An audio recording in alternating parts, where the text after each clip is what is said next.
Hello, I would like to read some scriptures from the Holy Bible, the King James Version, from Ecclesiastes chapter 3, verses 1 through 22.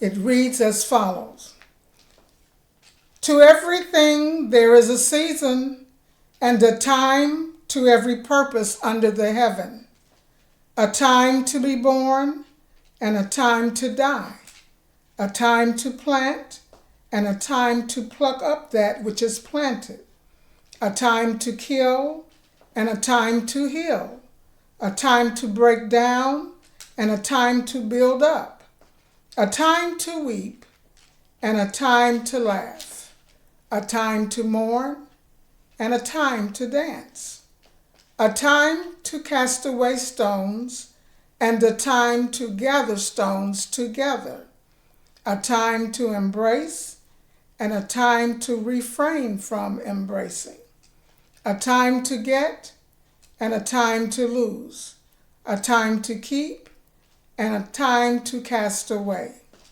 a time to rend, and a time to sow, a time to keep silence, and a time to speak, a time to love, and a time to hate, a time of war, and a time of peace. What profit hath he that worketh in that wherein he laboureth? I have seen the travail which God hath given to the sons of men to be exercised in it. He hath made everything beautiful in his time. Also, he hath set the world in their heart, so that no man can find out the work that God maketh from the beginning to the end. I know that there is no good thing in them, but for a man to rejoice and to do good in his life. And also that every man should eat and drink and enjoy the good of all his labor. It is the gift of God. I know that whatsoever God doeth, it shall be forever. Nothing can be put to it, nor anything taken from it. And God doeth it, that men should fear before him. That which hath been is now, and that which is to be hath already been. And God requireth that which is past. And moreover, I saw under the sun the place of judgment, that wickedness was there, and the place of righteousness, that iniquity was there. I said in mine heart, God shall judge the righteous and the wicked, for there is a time there for every purpose and for every work. I said in mine heart concerning the estate of the sons of men, that God might manifest them, and that they might see that they themselves are beasts. For that which befalleth the sons of men befalleth beasts. Even one thing befalleth them. As the one dieth, so dieth the other. Yea, they have all one breath, so that a man hath no preeminence above a beast, for all is vanity. All go unto one place, all are of the dust, and all turn to dust again. Who knoweth the spirit of a man that goeth upward, and the spirit of the beast that goeth downward to the earth? Wherefore, I perceive that there is nothing better than that a man should rejoice in his own works, for that is his portion. For who shall bring him to see what shall be after him? I read for you Ecclesiastes chapter 3, verses 1 through 22.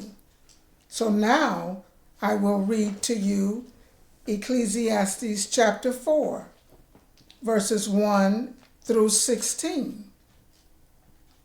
So I returned and considered all the oppressions that are done under the sun. And behold, the tears of such as were oppressed, and they had no comforter. And on the side of their oppressors there was power, but they had no comforter. Wherefore I praise the dead which are already dead more than the living which are yet alive. Yea, better is he than both they, which hath not yet been, who hath not seen the evil work that is done under the sun.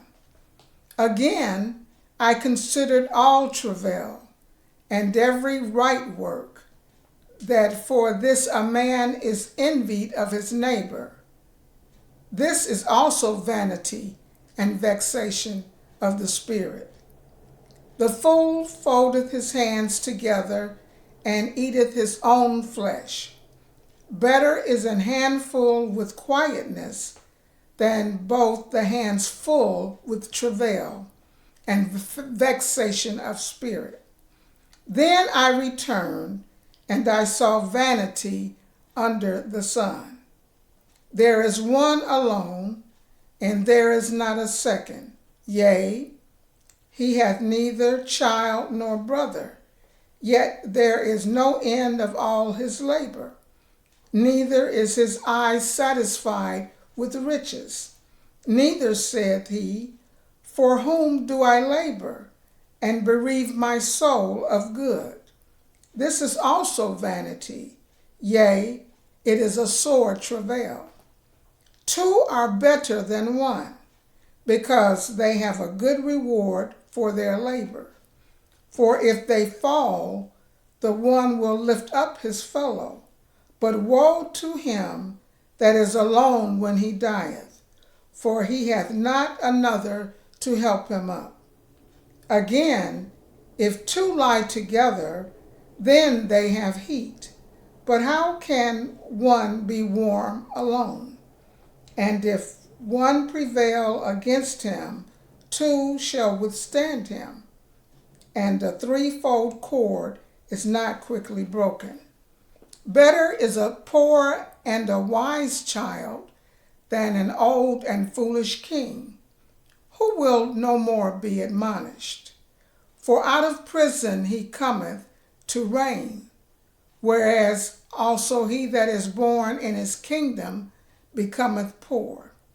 For I considered all the living which walk under the sun, with the second child that shall stand up in his stead. Verse 16, and I'm concluding with verse 16 of Ecclesiastes chapter 4. There is no end of all the people, even of all that have been before them. They also that come after shall not rejoice in him. Surely this is also vanity and vexation of the spirit. May God add a blessing to the reading of his word.